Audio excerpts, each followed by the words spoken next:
Good evening, students. Yesterday and day before, I just sent two videos for you जो simple present पे ही थे, जहाँ पर आपने क्या सीखा था कि हम इन जनरल कोई काम जो डेली होता है उसको कैसे, उनके स्ट्रक्चर्स हम कैसे बनाते हैं, उसमें आपने पढ़ा। ठीक है ना, डू डज के बारे में सब कुछ उसमें डाला गया था। आज हम उसी का जो नेक्स्ट है, अब हम प्रेजेंट में सिर्फ हमेशा यही बात तो करते नहीं कि ऐसा आता है जाता है टाइप ही सेंटेंस नहीं होते, बल्कि हम जब हमें मैं किसी कार्य को हम कर रहे हैं वो कंटिन्यूएशन में है, उन सेंटेंसेस को हम कैसे फ्रेम करेंगे। मींस आप सिंपल ये देखो कि जब आप ये बोलते हो कि मैं खेल रहा हूँ, मैं पढ़ रहा हूँ, मैं आ रही हूँ, मैं जा रही हूँ, इस तरह के सेंटेंसेस हम कैसे इंग्लिश में लिखेंगे, इसको हम कहते हैं किस कैटेगरी में आते हैं, प्रेजेंट के continuous sentence, means present continuous. So let's begin now. See it's written here present continuous, मतलब कि प्रेजेंट वर्तमान में जो काम कंटिन्यू माने ऑलरेडी हम समझते हैं ना, कंटिन्यू माने कंटिन्यूस जारी रहना। अब इसको आप लोग, क्योंकि आपको ये भी समझ में नहीं आता मेनली कि ये किस टेंस का सेंटेंस है, तो इसे समझने के लिए what you can just remember ऐसे सेंटेंस जहाँ पे क्या आ रहा है, रहा रही, मैं लिख रही हूँ। जैसे मैं बोल रही हूँ कि मैं आपको पढ़ा रही हूँ, मैं आपको ग्रामर पढ़ा रही हूँ, तो और आप लोग सुन रहे हैं, ठीक है, आप लोग पढ़ रहे हैं। तो ये जो इस तरह के एंडिंग वाले जो हिंदी फ्रेम के सेंटेंसेस आपके होते हैं, तो उनकी जब आप इंग्लिश बनाते हो तो वहाँ पे मेन वर्ब फॉर्म्स क्या होती हैं। तो जैसे मैंने आपको पहले ही बता दिया कि किसी भी सेंटेंस का 3 पार्ट्स तो होते ही हैं। सेंटेंस में सब्जेक्ट होगा, वर्ब होगा एंड ऑब्जेक्ट होगा, लेकिन सेंटेंस के हिसाब से ही वर्ब होगा। अब ये रहा है, रही हूँ टाइप जो सेंटेंसेस हैं, इसमें कौन सी वर्ब फॉर्म यूज़ होती है, आप बस ये देखो, इसमें यूज़ होता है इज़, एम एंड आर। और जहाँ पे इज़, एम, आर है, ऑब्वियसली उसके बाद हम क्या यूज़ करते हैं, first form of the verb with I N G, जिसको हम प्रेजेंट पार्टिसिपल भी कहते हैं। आप ये छोड़ दो, I N V1 plus I N G. जैसे राइट है, मान लो वर्ड है राइट, राइट में आई एन जी लग जाएगा, क्या बन जाएगा, राइटिंग, लिख रहा, लिख रही, एंड देन ऑब्जेक्ट। तो ये हो जाएगा सेंटेंस स्ट्रक्चर। कब, जब आपको कैसा सेंटेंस बनाना है, जब आप ये शो कर रहे हो कि ये काम अभी हो रहा है। नाउ अब इस कहाँ पे आता है, एम कहाँ पे आएगा, आर कहाँ पे आएगा, ठीक है। सो इज़ हमेशा सिंगुलर सब्जेक्ट, देखो मैंने लिखा है सिंगुलर सब्जेक्ट। अब सिंगुलर सब्जेक्ट मतलब एक वचन करता, मोहित, सुमित, कीर्ति। अगर मैं ऐसे एक जने का मैं कहूँ कि कीर्ति लिख रही है, कीर्ति इज़, ठीक है, मोहित इज़, सुमित इज़। और इसी का जब हम प्रोनाउन कर देंगे तो क्या हो जाएगा, ही और शी, ये यही नाउन का ही प्रोनाउन होता है ना। तो जो आपके थर्ड पर्सन सिंगुलर प्रोनाउन है, थर्ड पर्सन के सिंगुलर प्रोनाउन कौन से होते हैं, ही, शी, इट, इन सब के साथ क्या आता है, इज़। मतलब एक वचन कर्ता के साथ आप इज़ लगाते हैं। फिर प्लूरल सब्जेक्ट अगर है तो प्लूरल में जैसे अगर मैंने बोला बॉय सिंगुलर है, अगर बॉयज़ होगा, बॉयज़ आर रनिंग, लड़के दौड़ रहे हैं, बॉयज़ आर आ जाएगा। दे मीन्स वे, third person plural pronoun they भी, दे माने ज़्यादा लोग होता है तो आर आएगा। वी मीन्स हम, वी आपका फर्स्ट पर्सन प्लूरल प्रोनाउन है वी, तो वी माने हम, ज़्यादा है तो आर आएगा। यू के साथ भी आर आएगा, और जो भी प्लूरल होगा उनके साथ आर आएगा। तो आई होप यू अंडरस्टूड कि सिंगुलर के साथ इज़, प्लूरल के साथ आर। अब सिर्फ यहाँ पे आपको ध्यान रखना कि आई के साथ हमेशा क्या आता है, एम। कभी भी आई इज़ नहीं होता, आई आर नहीं हो सकता। आई के साथ कंटिन्यूएशन जब आपको शो करना है, प्रेजेंट कंटिन्यूअस, तब क्या आएगा, आई के साथ am. So now it's clear, he is, she is, Mohit is, Pawan is, Kirti is, Manju is, ठीक है, the boy is, bird is. और plural, boys are, children are, people are, we are, you are, they are, ये हो गया, और I के साथ am. So hope it's clear कि यहाँ अगर रहा है, रही है टाइप जो सेंटेंसेस हैं, उनको फ्रेम करने के लिए आपको इज़, एम, आर और आई एन जी फॉर्म की ज़रूरत होती है। अब यहाँ पे कुछ सेंटेंसेस लिखे हैं, क्योंकि बहुत ही सिंपल टेंस है, अगर मैं सोचूं कि शायद सारे बच्चे इसी को पहले समझ पाते हैं, तो हम इसका नेगेटिव भी करते चलेंगे, साथ ही साथ इंटरोगेटिव भी, जैसे हमने कल किया था। हमने पहले सीखा था कि डू डज को अगर आप in the beginning you write, then it becomes a sentence of interrogation, जो क्या से शुरू होते हैं। तो आज अभी हमने देखो, मैंने एक सिंपल सेंटेंस यहाँ पे लिखा है कि सुमित क्रिकेट खेल रहा है। अगर मैं हिंदी में बोलूँ सुमित क्रिकेट खेल रहा है, आप इसकी इंग्लिश कैसे बनाएंगे? सब्जेक्ट है सुमित, सुमित सिंगुलर है तो इसीलिए क्या आएगा? Is.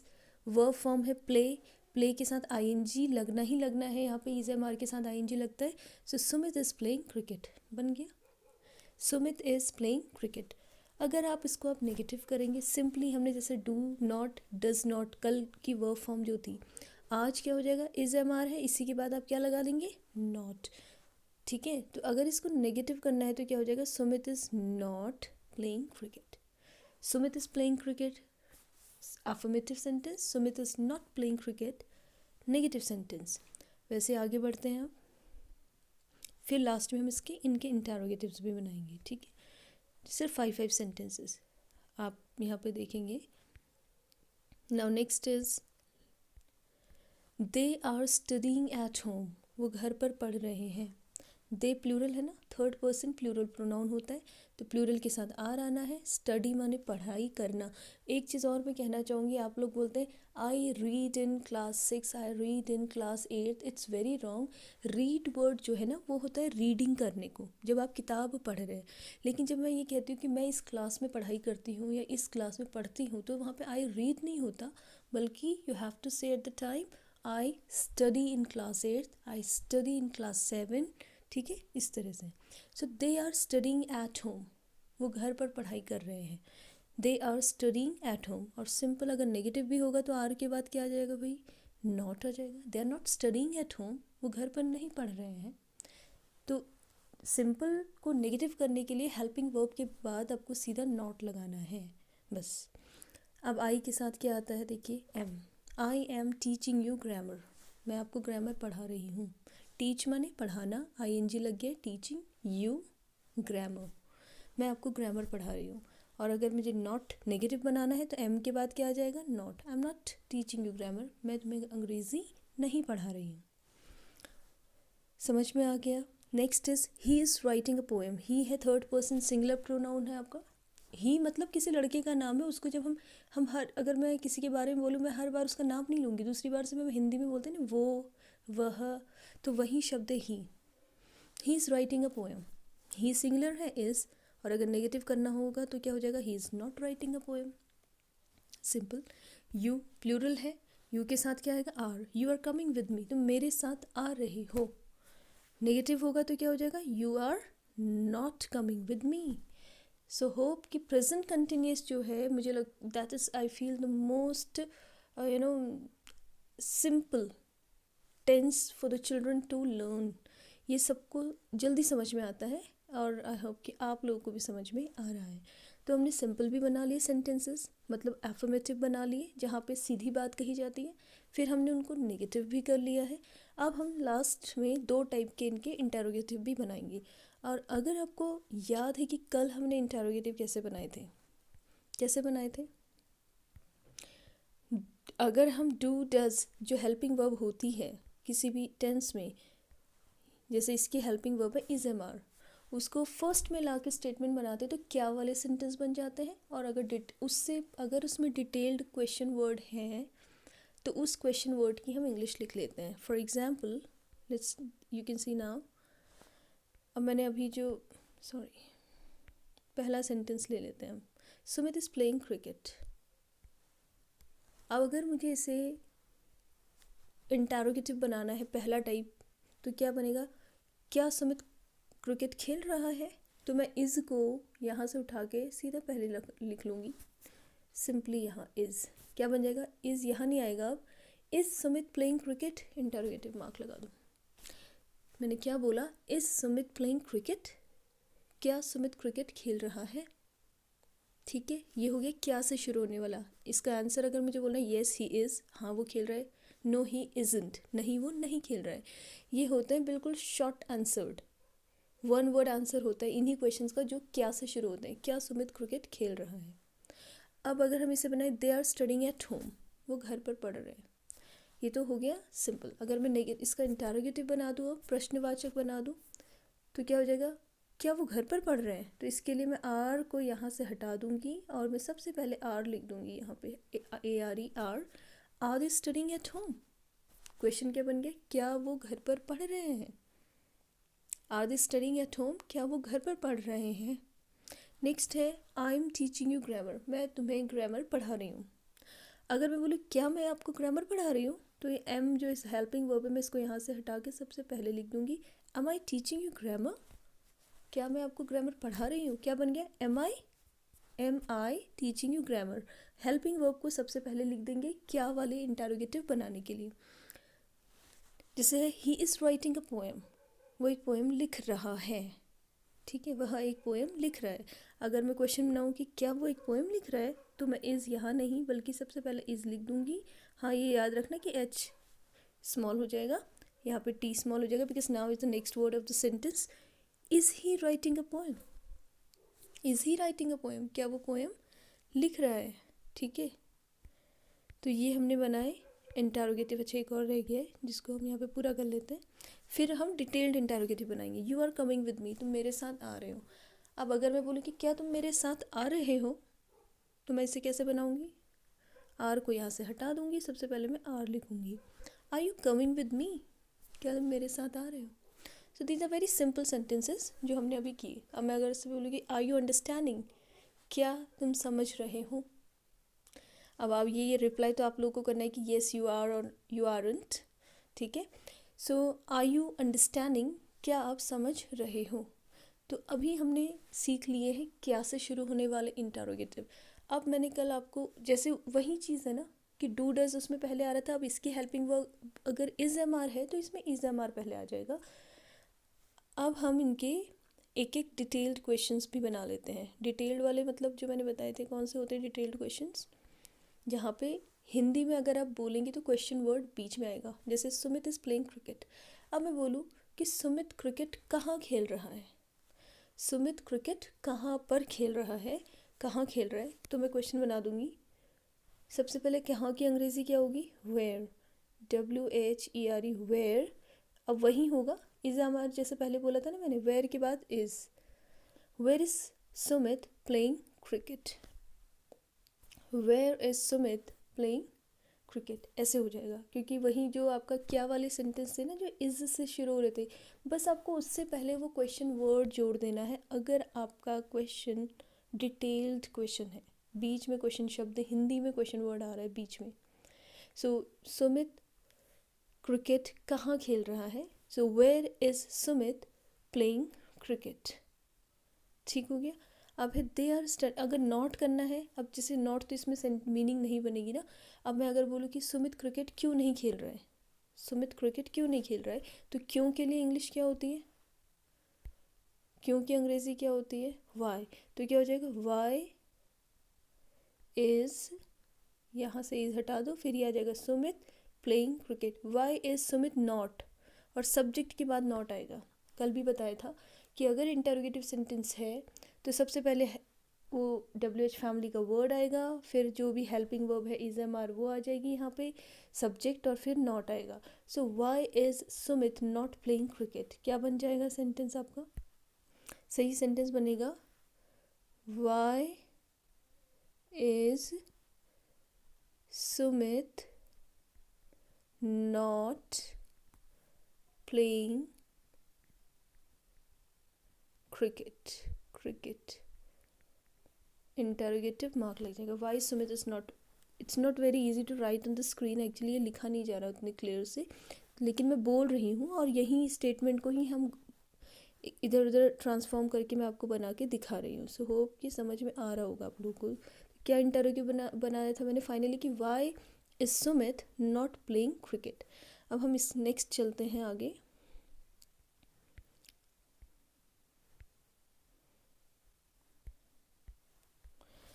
They are studying at home, तो पहला हमने इंटरोगेटिव क्या बना दिया था कि are they studying at home. अब मान लो वही है ये कि are they studying at home, यहाँ से आर हट गया। अब इसी को मैं डिटेल्ड अगर बना दूँ, वो घर पर क्यों पढ़ रहे हैं, तो आर से भी पहले WH फैमिली आ जाएगी जैसे हमने कल सीखा था। तो क्या हो जाएगा, why are they studying at home, वो घर पर क्यों पढ़ रहे हैं। और अगर इसको नेगेटिव भी करना है तो दे के बाद नॉट आ जाएगा। So why are they not studying at home, तो इसका मतलब है कि वो घर पर क्यों नहीं पढ़ रहे हैं। समझ में आ रहा है। So why are they not studying at home, why are they studying at home. अब हम और भी क्वेश्चन बना सकते हैं कि वो कहाँ पर पढ़ रहे हैं। So where are they studying, पर अभी तो हमें रिप्लाई पता है ना कि एट होम, तो हम यही क्वेश्चंस बना पाएंगे। Next, I am teaching you grammar, I am teaching you grammar. तो अभी मैंने आपको बोला am I teaching you grammar, ऐसे बनाया था ना, am I teaching you grammar, क्या मैं आपको ग्रामर पढ़ा रही हूँ। अगर मैं बोलूँ कि मैं आपको ग्रामर क्यों पढ़ा रही हूँ, समझ में तो कुछ आता नहीं है। Suppose in the class I generally speak the same thing, so am I teaching you grammar. अगर मैं इसको बनाऊँ कि मैं आपको ग्रामर क्यों पढ़ा रही हूँ, तो कि बस एम से पहले भी क्या लगा दोगे, why, why am I teaching you grammar, मैं आपको ग्रामर क्यों पढ़ा रही हूँ। और अगर मैं ये बोलूँ कि मैं आपको ग्रामर क्यों नहीं पढ़ा रही हूँ, तो क्या हो जाएगा, आई के बाद नॉट, सब्जेक्ट के बाद not. So why am I not teaching you grammar, why am I फिर नॉट टीचिंग यू ग्रामर, ऐसे बन जाएगा why am I not teaching you grammar. ये याद रखो कि WH फैमिली, मतलब जो भी क्वेश्चन वर्ड होगा फिर इज एम आर आ जाएगा, इज एम आर, फिर सब्जेक्ट आ जाएगा, और अगर नॉट है तो उसके बाद नॉट आ जाएगा, उसके बाद वर्ब की फर्स्ट फॉर्म में ING प्लस ऑब्जेक्ट। ये हमने कल भी डिस्कस किया था, बात वही है, वहाँ डूडस था, यहाँ पे इज एम आर है। Next, he is writing a poem, तो हमने बनाया था is he writing a poem, बनाया था ना कि क्या वो एक पोएम लिख रहा है। अब अगर इसी को और डिटेल बनाए तो वो पोएम, अब जैसे मैं बोलूँ किस विषय पर पोएम लिख रहा है, किस विषय पर पोएम लिख रहा है, तो हो जाएगा on which topic, on which topic, ये पूरा ऐसे आएगा, विच के साथ सब्जेक्ट भी आता है। On which topic is he writing a poem, वो किस विषय पे पोएम लिख रहे हैं, on which topic is he writing a poem. या और कोई क्वेश्चन हम फ्रेम कर लेते हैं, जैसे is he writing a poem, मैंने बोला था कि क्या वो पोएम लिख रहा है, वो पोएम क्यों लिख रहा है, अच्छा वो पोएम कैसे लिख रहा है, तो कैसे के लिए क्या हो जाएगा, अब हम इसको क्या बना देंगे, हाउ इज़ तो पहले आ जाएगा, how is he writing a poem, वो पोएम कैसे लिख रहा है, how is he writing a poem. You are coming with me, फिर मैंने बनाया था कि are you coming with me, क्या तुम मेरे साथ आ रहे हो। अब अगर मैं बोलूँ कि तुम मेरे साथ क्यों नहीं आ रहे हो, तो क्या हो जाएगा, आर तो आपका ऑलरेडी पहले मैंने बता दिया था कि इस तरह में भी आर सब्जेक्ट से पहले ही हो जाएगा। So why are you not coming with me, तुम मेरे साथ क्यों नहीं आ रहे हो, वाई आर यू नॉट, देखो why are you not coming with me. I hope अगर ध्यान से सुना होगा तो कुछ भी टफ नहीं है, इट्स वेरी इजी। आप सभी बच्चे क्या करेंगे कि कम से कम 5 ऐसे ही पहले सिंपल, जैसे मैंने लिखे थे सिंपल बनाना, सिंपल सेंटेंसेस बना लेना, उसके बाद उसको नेगेटिव इज़ एम आर के बाद नॉट लगा के नेगेटिव बना लेना, फिर इज़ एम आर को फ्रंट में ला के क्या वाले इंटरोगेटिव बनाना, और उस इज़ एम आर से पहले क्वेश्चन वर्ड लगा के detailed question banana. So just practice, try to understand. Moreover, the thing is, speak these kinds of sentences to each other, then it will be easy for you to understand. ठीक है, so hope I could make myself clear to you. Practice, learn, speak and understand. Thank you.